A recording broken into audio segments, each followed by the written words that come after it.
What's up, all you cool cats and kittens? Salty Texas back with another voiceover for another project. So, what are we doing today? Same thing as we did last week. Using Total Boat Epoxy to make some awesome stuff. Except for this time, we're putting in some sawdust. I've done some sawdust bowls in the past, and they've turned out relatively well. However, I've never done a sawdust resin bowl with Total Boat Epoxy, and have not had access to a pressure pot. Or I had access, I just didn't know how to use it because I'm just stupid. But so here we are getting the pour up. This is about 500 shoddy camera work. That's the quality of stuff you can get on this channel. Very shoddy. This is purple, what is supposed to be purple, and as you'll see a little bit later in the video, things don't exactly turn out the way that I had planned, but overall it's going to turn out pretty good. So here we are, just mixing it up, getting everything taken care of. Now this is just simple turtle wax. I saw one other YouTuber use turtle wax instead of like mold release that you can buy in a spray can. This shit works just as good in my opinion. And you'll see a little bit later. This is sawdust I've literally have had collected for like 9 months since like winter time. So here we are doing the table, doing the pour, not the table pour. Anyway, pouring in the epoxy, everything's going good. And I had this filled up to I think 700 milliliters of epoxy, but when I added the total amount, it didn't work out too well. So here we are, me thinking I'm gonna get this cool purple ass color. The first pour was very light purple, and that pour I was like, maybe this is gonna turn out the way I think it is. You can see all those bubbles, and boom, into the pressure pot we go.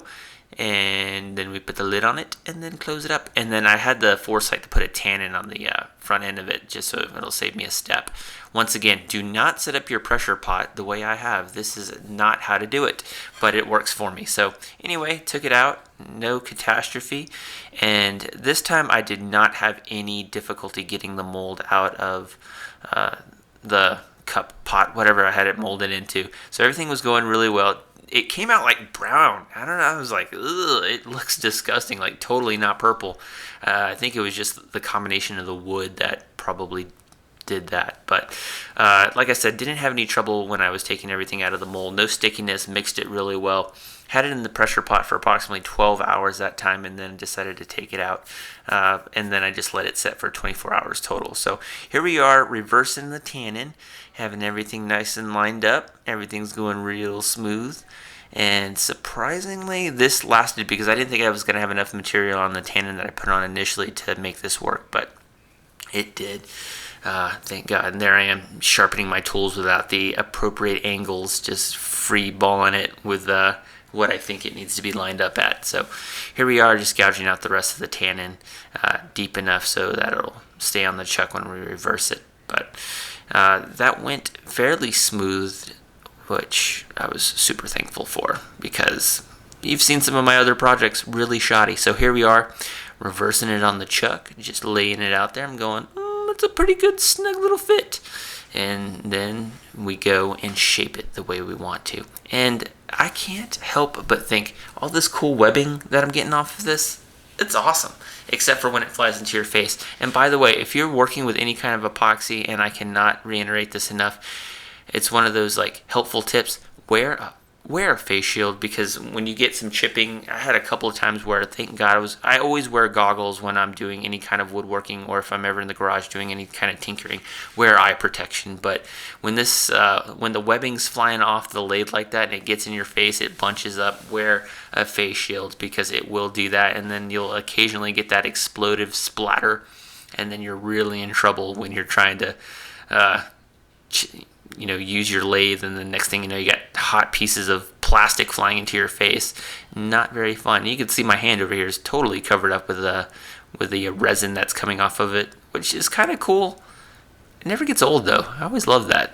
It always looks cool. And here it is from another angle. You can see how messy this stuff is, but it's a lot of fun to work with. If you can get some Total Boat, or any other epoxy for that matter, this is Total Boat resin that I'm using. I am not sponsored by Total Boat, as you can see by my subscriber count. I am not sponsored by anybody, but it's really good resin to work with, and I'm probably just going to work with it just exclusively in the future. Once I kind of find something that I like to work with, I just stick with it instead of switching it up. And I've used, like I said, some other epoxies in the past, but Total Boat is really, really good product.